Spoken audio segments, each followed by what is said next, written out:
What is up, YouTube? Jamie the Kid 00 here, coming to you guys with a brand new deck profile for the new, I guess we'll call it November 9th format, and that is going to be the new Kozmo Dark Destroyer deck. I mean, you can only call it the Dark Destroyer deck because that is the card that gives it the most obscene power boost I've seen in most kind of single set releases powering up decks. I must apologize if I sound a bit bunged up. I am slightly unwell, but I wanted to get this recorded before I leave the deck because this is actually Rescue Cat Duelist's deck. I have a Cosmo Core, but I don't have Destroyers myself. I'm focusing on Lightsworn for the upcoming format, so if I get Destroyers, I get them. If not, oh well, I'll just play Minerva deck for a while. But either way, this is going to be the only Cosmo build you see on my channel for a while. This is the first build that Rescue Cat has ever kind of used at an event, and she's pretty happy with it from what I've seen. We've been looking at a few of the builds that have been topping various events around the US, playing Sark and Allure, and we've talked about how much she inherently just doesn't like those at the moment because of Cosmo, because she doesn't want to play a bigger engine to get to Kozmotown. So we can respect those decisions. She's kind of briefed me on a bit of the logic, but I figure I'm just going to go through this and give you guys my own. But otherwise, just to say, this was played at an event yesterday, and it did win a little winner box event. It was the most atrocious box ever, and there will not be an opening of that. But it was still a winner box. Unfortunately, it was a side event at regionals, but we weren't able to get the Destroyers in before the regionals started. So she was unfortunately limited to only play it in the side event. But either way, this is going to be the main deck. I will try my best to go through the logic. She'll probably step in and correct me if I say anything wrong, because she is in the room. But otherwise, let's just go through the list. I mean, we're going to start off with the smaller monsters in the form of 3 Kozmo Farmgirl. Like, I saw someone in the deck profile earlier on saying, "Oh, I don't know if I play 3 of this because E-Telly is a card," and it's like, natural drawing this is just as good. Like, this is just an obscenely good card anyway, especially with the amount of removal this build plays. So why would you cut this down and just go, "Oh, I play 3 E-Telly anyway"? You just want to see this all the time. You've got more E-Telly targets now, so it's not even a bad thing. So 3 Farmgirl, like, has to be 3, 100%. 1 Kozmo Strawman. Strawman is something odd. I've been seeing it at 2 in absolutely every single list, but Rescue Cat is absolutely fixated on playing it at 1. And I can see that there is a new ruling that some people are questioning, which is kind of crazy, in that if you use this card's effect to summon a monster and then banish it, when that monster is summoned, it's not on the board to negate its effect, and apparently that got ruled as correct. So, like, if you banish this when you're summoning a Dark Destroyer from a banish zone, the Destroyer will trigger, which is absolutely obscene. So that's crazy. But the main reason Rescue really wanted to play this at 1 was because she feels this is a really late game card. It requires not a good bit of setup, but at least some setup compared to Farmgirl, which you just bang down turn 1. And it has a lot of potential for just pushing for game, but again, that only happens in the mid to late rather than the early game. So I can understand why she wants it to go to 1, but at the same time, I can also understand that it would be a lot better in builds that play Sark and Allure at 2, because then you're going to be more able to put ships in the banish zone immediately. But I can understand that mentality. And then otherwise, she's just playing 1 Kozmo Goodwitch and 1 Kozmoll Wickedwitch. She wanted to go kind of, I guess, smaller on the small monsters. Sorry, she wanted to have a smaller number of the small monsters, simply because she does play the reasoning version in this deck. So she wants to almost always be hitting big ships off of the reasoning, and then summoning the little guys off of the ships, so that she can recur ships out of her hand. So I can respect that. Wicked Witch, absolutely crazy card to just survive, and Forerunner can automatically replenish its cost that you're paying every turn. So this is a really good stay alive, and Goodwitch, honestly, in my opinion, you have to play at 1 because there are going to be certain threats that you just have to put face down. Just the versatility of that effect is so good. To have a main deck Book of Moon that's on tap, it's just so good. Then moving into the ships, again, this is the reasoning-based build, so there is a huge complement of the ships in this list. But as she said to me before, when each of these ships dies, they're going to get you into a Goodwitch to then, into a smaller Cosmo. They can then unclog your hand if you have drawn into any of them, so that's why there's so many ships. 3 Sliprider, outs to back row. This is quite a trap-heavy version. This is really key for removing that Royal Decree games 2 and 3, and for pushing through your opponent's back row in game 1. It's just such a solid card. The versatile removal of this card, like, honestly, I don't think the deck needed it because it has so much recursion anyway. But as if you had a hard enough time killing the Cosmo monsters, this will take away your back row as well. So Slipriders, one Dog Fighter. I'm not sure how I feel about this card myself. I feel this is kind of against what the deck does. The deck, in my opinion, is incredibly fast and pushes incredibly hard, whereas this card is more of a card that will literally chill for a couple of turns and make loads of tokens and attack with the tokens. So it's good for when you enter a grind game. It can literally sit there and generate your tokens. And again, it's another ship, it's another option for the reasoning to hit. But I feel it kind of goes against the whole theme of things. I mean, it's just another thing to attack with, but maybe it's just me. Maybe I'm just being crazy. But one Dog Fighter. 3 copies of Forerunner because it's still obscenely good, but is now completely overshadowed by the 3 copies of Kozmo Dark Destroyer in the list. This card is, honestly, I absolutely hate seeing this card. For someone who played Necros at the regional and who plays Lightsworn now, this card is horrible to get past. It's a 3000 beta that cannot be targeted by card effects, and when it dies, it's going to get a 28 beta from the deck, so I can't even, like, build a version with Judgment Dragon and crash it. Like, I have to have the pay, and then I have to probably pay again to even get to a smaller monster that I can be bothered to kill over for life point damage. This guy's ridiculous. Like, I don't even want to go into it. The fact that it's a 3k object that you can just go for game with is absolutely outrageous. So, I have a thing against this deck, okay? Like, I really don't like this deck. It's unfortunate. And then the last 2 monsters that she's maining are 2 copies of Cyber Dragon. These are in here as one of 2 things. An instant out to the mirror match, which is becoming incredibly prevalent. She put them in here as a meta call because of the fact that almost everyone played Cosmo for the last event we went to. And that was before Dark Destroyer even came out, so we figured, hey, Cyber Dragon would be a good meta shout. It was alright, but the main other reason this could be considered to be in here, sorry about the sniffs, is because it gets you even closer to game. You summon the Cyber Dragon. You can special the Cyber Dragon if you're going second, because this deck almost always wants to go second because it's just a heavy push deck.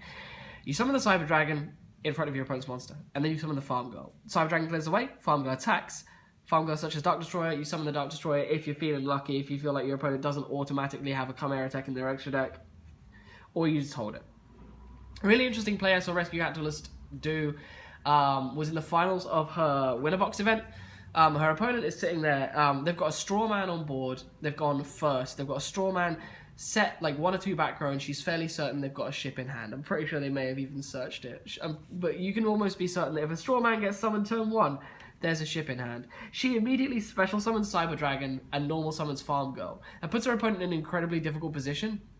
Because the opponent either has to commit a ship into a Cyber Dragon, which is just going to immediately become a Chimera tech in the battle, in the main phase 2 after the battle phase ends, or they have to just leave the Strawman there for the Cyber Dragon to clear, you know, in case of Honest, in case there's no ship, in case he's just hard bluffing that ship, and then for the Farmgirl to go direct. And he ended up just leaving the Strawman there. She attacked with the Farmgirl, and it was just such a strong play. It was instrumental in winning that game. Absolutely phenomenal. Because I believe then he was just locked out. His hand was completely dead. Don't forget I killed the Cyber Dragon. Oh yeah, sorry, yeah. I forgot to mention, gets even better, that she had the Farmgirl and the Cyber Dragon. She searches the Dark Destroyer with the Farmgirl, banishes the Farmgirl, summons Dark Destroyer, and destroys her own Cyber Dragon.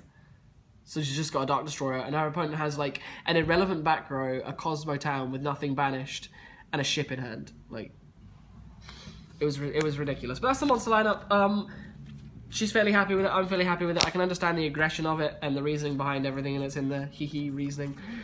Then moving into the spells. Her spell lineup is fairly old-fashioned. I've seen a lot of people cutting the removal, but I still think it's really, really solid. I like the removal is crazy. So she's playing 2 Dark Hole and 1 Raigeki. This was like the arrangement in the old list, of course, because you just wanted to clear stuff for Farmgirl. The reasoning is still fairly similar. Against any other matchup there isn't Cosmo, these cards are still obscene, especially seeing as like the most advantage-oriented decks have just gone. Like Necros, which this was bad against, has just gone, and Shaddoll, which this was okay against, is gone. So now everything else is, I'm pretty sure most other decks are at least working for advantage. So just to clear their board, like I wouldn't argue with that at all. For the rest of the spells, she played 1 Lance. This was something that was at 2, but she had to cut it down to 1 simply because of space constraints. But it's just in here to help you clear with the Farmgirl. clear certain threats, and also just stay alive through certain types of back row. So the lance was just really solid. Also helps your destroyer get around Storming Mirror Force, yo. But it's just a cool tech, and when your opponent sees one, they're almost always going to think it's at multiples, so it has the kind of tilt factor on that as well. Then moving into more spells, we play 3 copies of Kozmotown. Still no supers available for us, so having to play them rares. Not quite as abused in this list because, as I said before, no Allure, no Sock, no Terraforming. It's just in here to be Kozmotown, as it always has been. It's not going to see a huge amount of abuse because the deck, this build is aggressive and fast enough. 3 copies of Reasoning, and then 3 copies of Emergency Teleport round off the spells. You should probably note this has got a fair number of traps in it as well.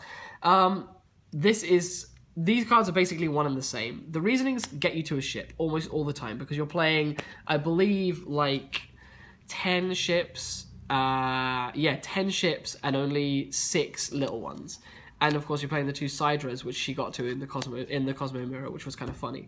The teleports get you to the little ones, the Reasonings get you to usually the big ones, and it's almost impossible for them to call right. Because of course, the only thing you want to call with Reasoning is 8, because you do not want the Dark Destroyer connecting to the board. But the problem is, there's nothing else in the deck that's 8. So if there's, say, 18 monsters, you're calling 8 to hope you hit one of the 3. Like, there's another 15 monsters that could be hit. So this is obscene in the deck. It almost always goes off. That's why I compare it to Teleport, because it's basically Monster Gate. Like, it's always going to get something unless it hits the Dark Destroyer, which is just sad. Which has happened every time myself and Rescue Card Duelist have tested. But these are just really good. I mean, the Italy lets you be aggressive in the battle phase. The Reasoning just lets you dump something good on board. So they're just good cards, yo. And then for the trap lineup, we have basically just more board clears. Like, I wish I could say it's anything different than that. It's basically just board clears and negation. So we play 2 copies of Storming Mirror Force, really good in the mirror, really good against Shaddoll, but that's gone, and really good against the Magispector Pendulum deck, because they need their guys on board for their trap cards, so you can just Storming Mirror Force their cards away, which is kind of cool. 2 more Mirror Force, just variants. Again, if you play multiples of certain outs, your opponent has no idea the ratios you're playing, so they have to worry about them always being there, so again, tilt factor is there. But these are just, again, good board clears for that farm. Got to come down and for you to push that OTK as fast as possible. And then for kind of, I suppose, the one-offs, the one-time space, I would prefer that this be a compulse in my list, but it's in here for the simple mentality that it clears this guy on the opposite side of the board, which compulse doesn't do, so I completely respect the difference between time space and compulse. So she's playing the one-time space, the 1 Bottomless, the 1 Torrential, the 1 Warning, and the 1 Vanity's Emptiness, because how absolutely ridiculous is a board of this? Like, what are you going to do? What are you going to do? Like, there's just a board of this, and if you're not playing Mirror Force, Raigeki, or Dark Hole, you basically lose. So, that's a thing that I hate to acknowledge as a thing, but it is a thing. Then we're going to move into the extra deck. This extra deck, as you can see, is very small. I'm going to post the deck list in the description down below, and I will post the extra deck that I would play, because this deck does not side deck Ghost Ogres, whereas I would side deck Ghost Ogres. So there's no Synchro Engine in this, and there's literally like irrelevant playing an extra deck. One comment from the author was that she would play multiple Chimera Techs, she just needs to actually get a hold of a second. So 1 Chimera Tech for the Cyber Dragons that are in main. I'm pretty sure she'd like side the 3rd or something like that. Castell, Cowboy, Volcasaurus and Gaia, the duo. The Volcasaurus is still ridiculously good. She still steals games with this because Cyber Dragon Sliprider is a thing. Same as above, Cyber Dragon Sliprider is a thing. Then we have 1 Dweller, because it's good in the mirror if you can ever make it. It's kind of nice. And then 1 Red Eyes Flare Metal Dragon for making with 2 Forerunners, because this card deals some nice burn damage in time, even though Forerunner would be better to have in time anyway, because Forerunner's gaining you 1,000 life points. But that's just the thing. Either way, guys, the extra deck is kind of moot. I would build the extra deck a lot differently. Like, this cards in here I would 100% play like these. And, of course, this. But I build the extra deck a bit differently, which I'll post in the description down below. And I'll probably post some snippet of a side deck, even though I don't normally build a side deck for you guys.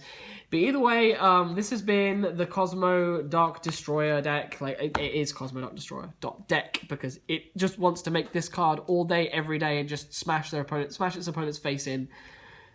as much as possible. But either way, guys, this has been Jamie the Kid 00 with the deck of Rescue Cat Duelist. I hope you've all enjoyed. Please feel free to leave this a like. Comment down below if you've enjoyed it and like if you have any further feedback on the list, because that'd be greatly appreciated. And otherwise, subscribe if you want to see more of the same, and share this with your friends if you think they'd benefit from a Cosmo deck profile, as if there aren't already enough of them out there. Otherwise, if you want to hear the actual thoughts and mentalities from the author, please go and check out Rescue Cat Duelist's channel, which is going to be in the description down below. And otherwise, check all the other cool links out that are going to be down there, because there's going to be a few things I'm promoting as well. Provided the people I'm promoting send me the links. That'd be great. But otherwise, this has been Jamie the Kid 00, and I'll see you guys next time. Peace out.